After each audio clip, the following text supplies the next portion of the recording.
مردوں کے لیے مسجد میں نماز افضل 28 گنا، اور عورت کے لیے گھر کی نماز مسجد سے افضل، گھر کے صحن کی مسجد سے افضل، دالان کی صحن سے افضل، کمرے میں اس سے افضل، اور کمرے کی کو بغلی کوٹھڑی ہے تو اس میں سب سے افضل۔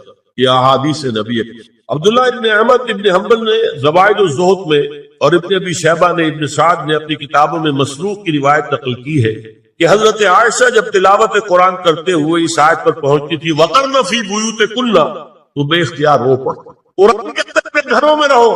حضرت عائشہ نے شہادت عثمان کے بعد باہر نکل کر لشکر کی تیاری، پھر ساری عمر افسوس ہوا کہ میں نے غلط۔ حافظ ابو بکر مزار حضرت انس سے روایت کرتے ہیں کہ عورتوں نے حضور سے عرض کیا کہ ساری فضیلت تو بڑھ لوٹ کے لے گئے، وہ جہاد کرتے ہیں، خدا کی راہ میں بڑے بڑے کام کرتے ہیں، ہم کیا عمل کریں کہ ہمیں بھی مجاہدین کے برابر اجر مل سکے؟ جواب میں آپ نے فرمایا من قعدت منکن فی بیتہا فإنها تدرک عمل المجاہدین، تم میں سے جو شخص اپنے گھر میں بیٹھی رہے گی وہ مجاہدین کا اجر حاصل کرے۔ یہ ایک ہوا کا رخ بتایا جا رہا، یہ نظام ہے جس کو اس شکل میں دیا جا رہا۔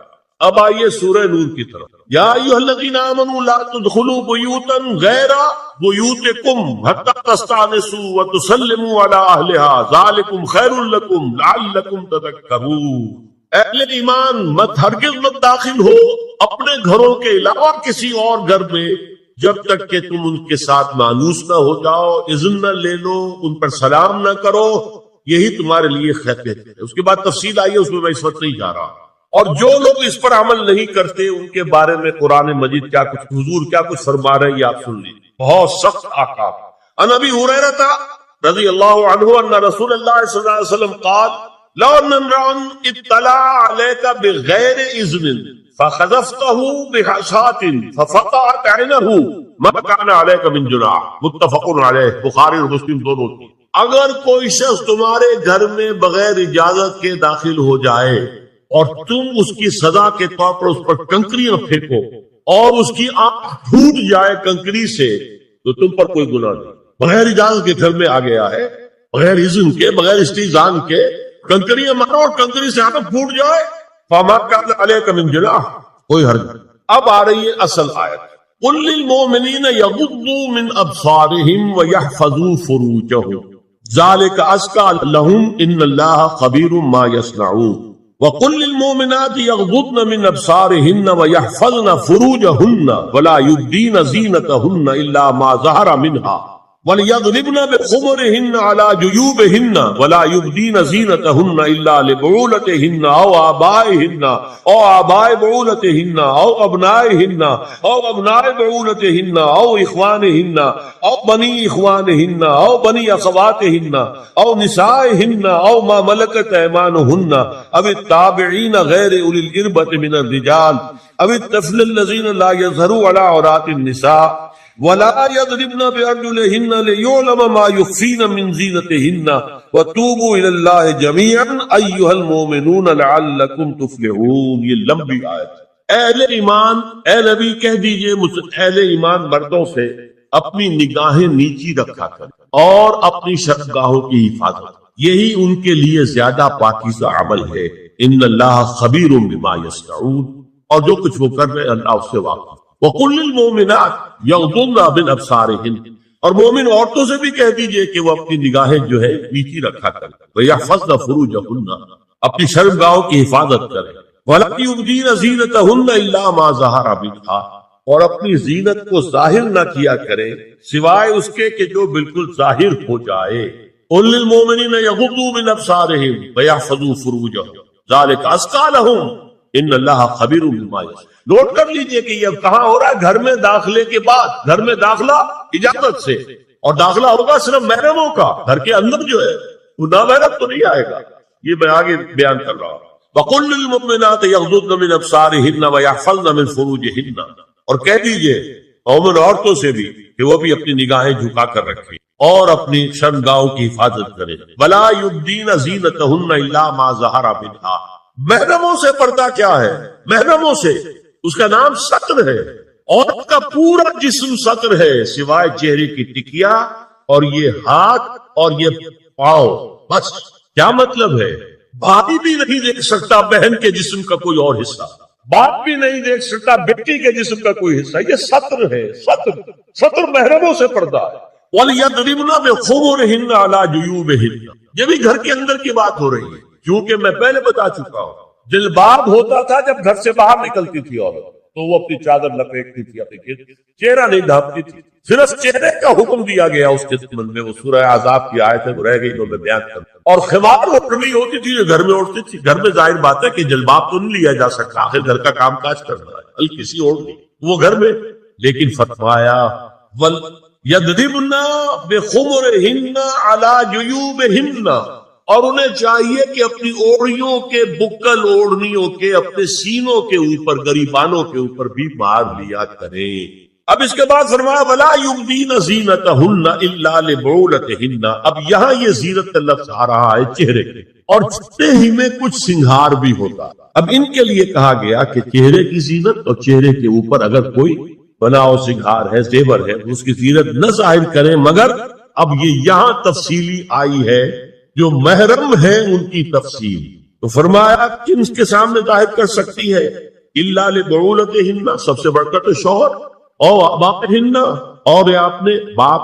اچھا باپوں میں نوٹ کی دی، باپ حقیقی ہو، اخیافی ہو، اللاتی ہو یا رضاعی ہو، یہ چاروں قسم کے باپ اس میں شامل. جس عورت نے دودھ پلایا تھا اس کا شوہر بھی باپ بنا. اور آبائے بعولتہن، اپنے شوہروں کے باپ، یا ابنائہن، ان کے اپنے بیٹے. بیٹوں میں بھی آئیں گے چاروں، اللاتی، اخیافی، عینی اور رضاعی. او ابنائے بعولتہن، اور اپنے شوہروں کے بیٹے، ہو سکتا ہے شوہروں کی اور بیویاں بھی ہو تو ان کے بیٹے بھی، جو ستیلے بیٹے ہیں وہ بھی محرم، ان سے کسی شکل میں کبھی شادی نہیں ہوتی. او اخوانہن، یا ان کے بھائی. او ابنائہن، یا اپنے بیٹے. او ابنائے بعولتہن، یا اپنے شوہروں کے بیٹے. او اخوانہن، یا اپنے بھائی. او بنی اخوانہن، یا اپنے بھائیوں کے بیٹے. او بنی اخواتہن، اپنا بھتیجا، شوہر کا بھتیجا نہیں، اپنا بھتیجا محرم ہے، اپنا بھانجا محرم ہے، شوہر کا بھانجا محرم نہیں. او نسائہن، یا ان کی عورتیں، اپنی عورتیں، جان پہچان کی عورت. او ما ملکت ایمانہن، یا جو ان کے داہنے ہاتھوں کی ملکیت، باندیاں، غلام. اس میں عرض کر چکا ہوں کہ اس میں کافی اختلافات ہیں. یہ بھی ہے کہ اس سے مراد صرف باندیاں ہیں، غلام مرد ہے. یہ بھی ہے کہ مرد بھی ہے، اور یہ بھی ہے کہ مرد جب تک کہ وہ باندی ہو. لیکن میں اس بحث میں یہاں نہیں جانا چاہتا، یہ پھر فقہ کی بحث ہے. اب تقعین غیر اولی الارباح، کچھ ایسے لوگ بھی ہوتے ہیں، کوئی کسی کے گھر میں تو اندھا آدمی رہ رہا ہے، یا کوئی اور کسی وجہ سے کوئی مریض ہے، اسے آپ نے پناہ دے رکھی ہے، انہیں عورتوں سے کوئی سروکار نہیں. اب الطفل الذین لم یظہروا علی عورات النساء، یا وہ بچے کہ جن پر ابھی عورتوں کے پوشیدہ حالات واضح ہی نہیں ہے، پتہ ہی نہیں ہے، ابھی انہیں جنس کا کوئی احساس ہی نہیں. یہ ہے فہرست جو دی گئی ہے کہ جن کے سامنے عورت کھلے چہرے کے ساتھ اور اپنی جو اضافی زینت بھی ہو، کوئی زیور وغیرہ یا کوئی بھی سرما وغیرہ ڈالا ہوا ہے یا کوئی سرخی کو لگائی ہے باپ، اس کے ساتھ آ سکتی ہے. اور یہ وہ رشتے ہیں کہ جن سے کسی حالت میں بھی نکاح نہیں. آگے سنیے وَلَا يَضْرِبْنَ بِأَرْجُلِهِنَّ لِيُعْلَمَ مَا يُخْفِينَ مِنْ زِينَتِهِنَّ. اور چلتے ہوئے اپنے پاؤں زور سے نہ مارے کہ ان کی زینت ظاہر ہو.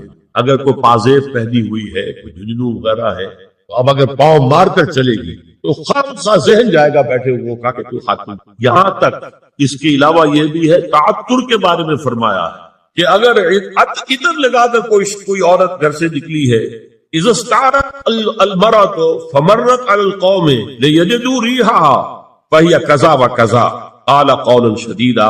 اس ابو داؤد کی روایت حضور نے فرمایا جب کوئی عورت عطر لگا کر، خوشبو لگا کر نکلتی ہے کہ لوگ اس کی خوشبو سونگیں یا اس کو اوپر مطلع ہو جائیں تو ایسی ہے ایسی ہے. بہت سخت الفاظ حضور نے استعمال کیے کہ جس کو راوی نے نقل کی. عورت کے لیے خوشبو، عورت کی آواز کا پردہ ہے. اب دیکھیے کس حد تک نماز میں اس وقت عورتیں بھی شریک ہوتی.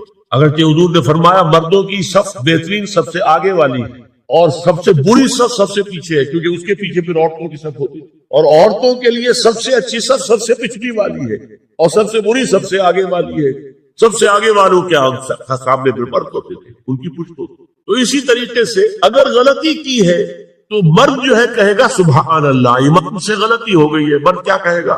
سبحان اللہ۔ عورت کیا کرے گی؟ اپنے ایک ہاتھ کے پشت پر اپنا ہاتھ مارے گی، اپنی پردے نکال لی، عباس کا پردہ، چھونے کا پردہ یہاں تک ہے کہ حضور نے کبھی کسی عورت سے ہاتھ نہیں ملایا، اور آپ جب بیعت بھی لیتے تھے تو بس زبانی الفاظ کہلوائے اور کہا ٹھیک ہے بیعت ہو گئی، یا ایک کپڑا پکڑا، اس کا ایک سرا اپنے ہاتھ میں دوسرا سرا خاتون کے ہاتھ، یا ایک کشت کے اندر پانی بھرا، اس میں ایک طرف اس نے انگلیاں ڈال لی اور ایک طرف، لیکن مسافر لا اسافر النساء، ایک دفعہ ہوا بھی کہ بعض خواتین نے جب بیعت کی ہے تو پھر انہوں نے ہاتھ آگے بڑھایا مسافر کے لیے، حضور نے فرمایا انی لا اسافر النساء، میں عورتوں سے مسافرہ نہیں کرتا۔ یا ایھا النبی قل لازواجک وبناتک ونساء المؤمنین یدنین علیہن من جلابیبہن ذلک ادنی ان یعرفن فلا یؤذین وکان اللہ غفورا رحیما۔ اے نبی صلی اللہ علیہ وسلم کہہ دیجئے اپنی بیٹیوں سے اور اپنی بیویوں سے اور مسلمانوں کی خواتین سے۔ اب دیکھیے یہ سورہ احزاب ہی میں ہو رہا ہے، شروع میں یا نساء نبی سے بات کریں، استیزان بھی صرف نبی کے گھر میں داخل نہ ہو اس کے بغیر، آگے چل کر سورہ احزاب ہی میں عام بھی کر دیا، قل لازواجک وبناتک ونساء المؤمنین، کہہ دیجئے اپنی بیویوں سے، اپنی بیٹیوں سے اور اہل ایمان کی خواتین سے، یدنین علیہن من جلابیبہن، کہ وہ اپنے چہروں کے اوپر اپنی جلباب کو لٹکا لیا جائے، چہرہ چھپ جائے۔ اب اس کی تفسیر میں چاہتا ہوں کہ آپ کو جو مختلف مفسرین نے کی ہے وہ آپ کے سامنے میں رکھتا ہوں۔ حضرت عبداللہ ابن عباس نے اس آیت کی جو وضاحت فرمائی ہے اسے حافظ ابن کثیر نے اپنی تفسیر میں اس طرح نقل کیا ہے، اللہ نے مسلمان عورتوں کو حکم دیا ہے کہ جب وہ کسی کام کے لیے گھروں سے نکلے تو اپنی چادروں کے پلو اوپر سے ڈال کر اپنا منہ چھپا لے اور صرف ایک آنکھ کھلی رکھے، دونوں آنکھیں بھی غلط اور سن لیجیے۔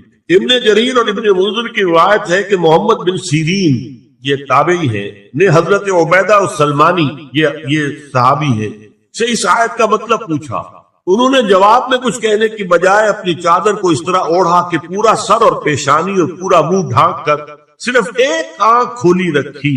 اور سنیے ابو بکر بن عبداللہ ابن عربی نے یدنین علیہن من جلابیبہن کا مفہوم ان الفاظ میں بیان کیا ہے، تغطى به وجهها حتى لا يظهر منها الا عينها اليسرى، عورت اپنی چادر کو پورے وجود پر ڈھانپ لے اور اس طرح چہرے کو بھی ڈھانپے کہ صرف بائیں آنکھ کھلی رہے۔ علامہ حمید الدین فراہی کو نظم قرآن کے فہم میں خصوصی مقام حاصل تھا، انہوں نے حجاب کے بارے میں اپنے ایک مکتوب میں ہاتھ اور چہرہ کھلا رکھنے کو جائز قرار دینے کے موقف کے بارے میں لکھا ہے کہ میری رائے میں نظم قرآن پر توجہ نہ کرنے سے یہ غلط فہمی پیدا ہوئی ہے۔ وہی بات کہ سورہ احزاب میں گھر سے باہر کا پردہ ہے اور سورہ نور میں گھر کے اندر کا پردہ ہے۔ وَقَالَ الْحَقُّ أَحَقُّ بِأَن يُتَّبَعَ، حق جو ہے وہ اس کا زیادہ حقدار ہے کہ اس کی پیروی کی جائے۔ میں اس مسئلے پر مطمئن ہوں اور میرے نزدیک اجنبی سے پورا پردہ کرنا واجب ہے، اور قرآن نے یہی حجاب واجب کیا ہے جو شرفاء میں مروج ہے، بلکہ اس سے بھی قدر زائد۔ مولانا فراری کا یہ مکتوب پانامہ حیات نو بلیریا گنج انڈیا کے اکتوبر سن 92 کی شمارے میں شائع ہوا۔ یہ ہے علماء کی رائے۔ حضرت ام سلمہ اور حضرت میمونہ نبی صلی اللہ علیہ وسلم کے پاس بیٹھی تھی، اتنے میں حضرت ابن ام مکتوم آ گئے۔ نبی صلی اللہ علیہ وسلم نے ان دونوں سے فرمایا احتجبا منہ، ان سے پردہ کرو۔ ازواج نے عرض کیا یا رسول اللہ الیس اعمی لا یبصرنا ولا یعرفنا، حضور کیا یہ اندھے نہیں ہیں، یہ نہ ہمیں دیکھ رہے ہیں نہ ہمیں پہچانتے ہیں؟ فرمایا افعمغایان انتما، کیا تم دونوں بھی اندھی ہو؟ اللہ تم سرا نہیں، کیا تم نہیں دیکھ رہی ہو؟ حضرت ام سلمہ تصریح کرتی ہیں